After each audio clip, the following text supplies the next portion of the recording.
ಈಗ ನಿಮ್ಮ ಒಂದು ವ್ಯಕ್ತಿತ್ವ ಇದೆಯಲ್ಲ, ಅದು ಒಂಥರ ಮಲ್ಟಿಪಲ್, ಬಹುಮುಖಿ ವ್ಯಕ್ತಿತ್ವ ಅನ್ನೋ ಥರದ್ದು. ನೀವು ಬರೇ ಸಂಗೀತ ನಿರ್ದೇಶಕರಾಗಿ ಉಳಿದಿಲ್ಲ, ನೀವೊಂದು ಐಕಾನ್ ಆಗಿದ್ದೀರಿ ನೀವು ನಮ್ಮ ಸೊಸೈಟಿನಲ್ಲಿ ಇವತ್ತು. ಬೇರೆ ಬೇರೆ ಕಾರಣಗಳಿಗೆ, ಬೇರೆ ಬೇರೆ ವಿಷಯಗಳಿಗೆ, ಬೇರೆ ಬೇರೆ ಜನರಿಗೆ ಈ ರೋಲ್ ಇದೆಯಲ್ಲ, ಈ ರೋಲ್ ಹೇಗೆ ಅನಿಸುತ್ತಾ ಇದೆ ನಿಮಗೆ? It's a natural role, it's an actual roll.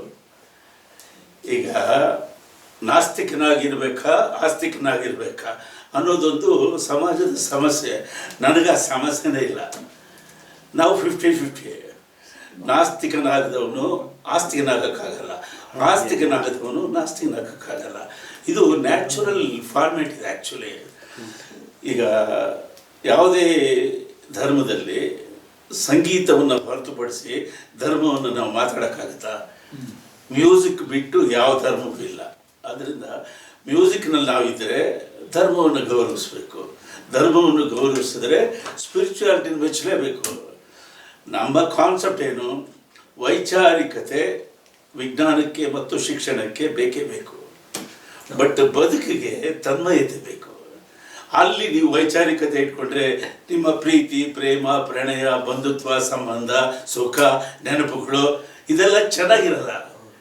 Mechanical ಆಗಿ ನೀವು ಪ್ರಶ್ನೆ ಮಾಡ್ಕೊಳಕ್ಕಾಗತ್ತೆ ಅಲ್ವೇ? ಆದ್ದರಿಂದ ಎಲ್ಲವೂ ಬೇಕು. It's A total package. ನಾವು 50-50.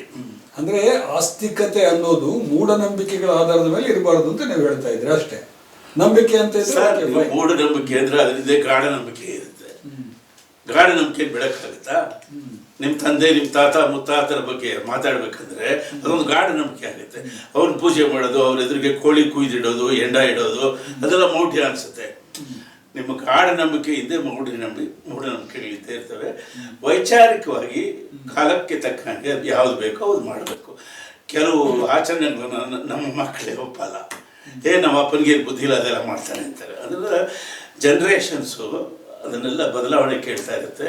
ಸುಧಾರಣೆ ಮಾಡ್ಕೊಳ್ಳೋದಕ್ಕೆ ಏನು ತಪ್ಪು? ಅಲ್ಲ, ಬಹಳಷ್ಟು ವಿರೋಧಗಳು ಬಂತು. ನೀವು ಈ ಥರ ಓಪನ್ ಆಗಿ ಮಾತಾಡ್ತೀರಲ್ವಾ? ಓಪನ್ ಆಗಿ ಮಾತಾಡಿದ ತಕ್ಷಣ ಒಂದು ಪ್ರಶಾಂತವಾಗಿರುವಂಥ ಕೊಳಕ್ಕೆ ಒಂದು ಕಲ್ಲು ಹೊಡೆದಂಗೆ ಆಗುತ್ತೆ. ಬಹಳಷ್ಟು ವಿರೋಧಗಳು ಬಂತು. ನೀವು ಅದನ್ನು ಎದುರಿಸಿ ನಿಂತ್ಕೊಂಡ್ರೆ ನಿಮ್ಮ ನಿಲುವಿನಲ್ಲಿ ನೀವು ಯಾವುದೇ ಬದಲಾವಣೆ ವಿರೋಧಿಸಿದವರೆಲ್ಲ ಅವರೇ ಉತ್ತರ ಕಂಡುಕೊಂಡವ್ರೆ.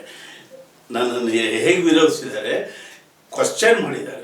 ಯಾಕೆ? ನಾನು ಕ್ವಶನ್ ಮಾಡಿದ್ದಕ್ಕೆ ಅವ್ರು ನಾನು ಕ್ವಶನ್ ಮಾಡಿದ್ದಾರೆ ಅಷ್ಟೇ.